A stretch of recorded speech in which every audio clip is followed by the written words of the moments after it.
묘비명을 써놓고 정치를 하면 어떨까? 묘비명은 원래 묘 앞에 세워놓는 비석에 죽은 사람을 기리기 위해 친지들이 그의 행적을 새겨넣는 것이 보통이다. 그러나 영국의 극작가인 버나드 쇼는 자신의 묘비명을 미리 써놓고 죽었다니 아무도 상상하지 못한 기이한 행적 중의 하나라고 할 것이다. 그가 써놓은 비명은 이렇다. 내가 어영비영 살다가 이렇게 될 줄 알았다. 그를 깊이 연구해 본 적은 없지만 극작가여 소설가여 비평가로서 노벨문학상까지 받은 내력을 바탕으로 이 비문을 보면 삼광처럼 번뜩이는 재치가 철철 넘치고 있음을 감지할 수 있다. 그러나 그는 스스로 아무런 업적도 남겨놓은 것이 없다고 겸손해하고 있다. 위대한 한 작가의 의학적인 푸념으로도 읽혀지지만 천상병에 귀천과 같은 시정신도 깃들여진 것이 아닌가 하는 생각도 든다. 나 하늘로 돌아가리야 아름다운 이 세상 소풍 끝내는 날 가서 아름다웠다고 말하리라. 이 세상 소풍을 끝냈으니 이제는 하늘로 돌아갈 날밖에는 남지 않았다는 자족감도 슬며시 느껴지는 묘비명이 아닌가 싶다. 사람이 죽을 때에는 누구나 순수해진다고 한다. 일본을 통일하고 난 이후 임진왜란을 일으키면서까지 천하를 손에 쥐고자 했던 히데요시도 죽을 때에는 이런 시를 읊었다고 한다. 몸이여 이슬로 와서 이슬로 가니 오사카의 영화여 꿈속의 꿈이로다. 일본 오사카성을 구경해 본 사람은 안다. 몇십 리 밖에서 보아도 화려하기 그지없는 오사카성을 그대로 둔 채로 죽으려니 얼마나 억울할 것인가. 그러나 그는 그 억울함보다는 오사카의 영화도 결국은 꿈속의 꿈인 것을 절감하면서 죽어갔다.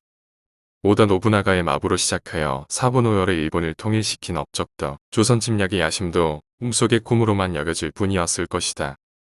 남극 탐험에서 아문젠에게 그 성공의 기회를 놓친 영국의 탐험대가 기진맥진하여 되돌아오는 길에 대원 중에 한 명인 오치라는 사람은 그의 32번째 생일을 하루 앞두고 잠깐 나갔다 오겠소 라고 하는 말 한마디를 남기고 천막 밖으로 나가 돌아오지 않았다.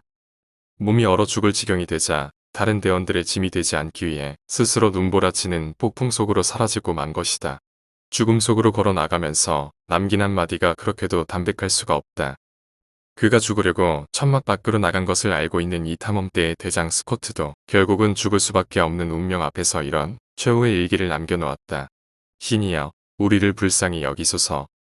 신이야 있건 없건 신을 믿건 믿지 않건 누구에게나 죽음의 순간에는 신을 찾는 것이 보편적 현상이 아닌가 싶다. 이런 것을 보면 인간은 신을 믿지 않아도 신은 인간을 불쌍히 여기면서 존재하고 있는 것이 아닌가 하는 생각도 없지 않다. 8개의 발가락은 모두 동상으로 잘려나가고 남은 발가락 2개로 북극점에 오른 피어리는 또 이렇게 외쳤다. 침묵의 여왕이여, 정복됨을 슬퍼 말라 북극이여. 나와 함께 눈물을 흘려다오. 얼마나 감격스러웠으면 자신과 함께 눈물 흘려주기를 그토록이나 애타게 호소했을까. 그래서 생각해본다. 버나드 쇼처럼 미리 자기의 묘비명을 짓고 또 이를 가슴에 품고 살아간다면 어떨까 싶은 것이다. 죽어서는 자연스럽게 묘비명으로 남을 것이고 살아서는 그 묘비명이 헛되지 않도록 알차고도 보람된 삶이 되지 않을까 해서다. 참고로 문자 그대로 시대의 풍문화로 파란만장한 인생을 굴곡지게 살아온 김종필 씨는 정치야말로 허업이었다는 말로 스스로를 위로하면서 죽기 전 석양에 드리운 그림자를 휠체어로 밟으며 2014년 9월 21일자로 자신의 묘비명을 이렇게 써놓았다.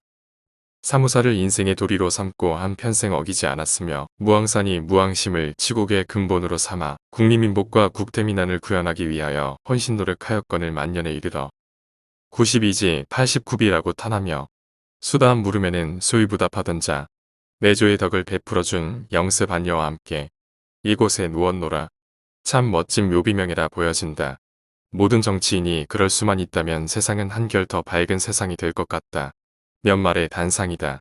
김중희 전 환경부 장관.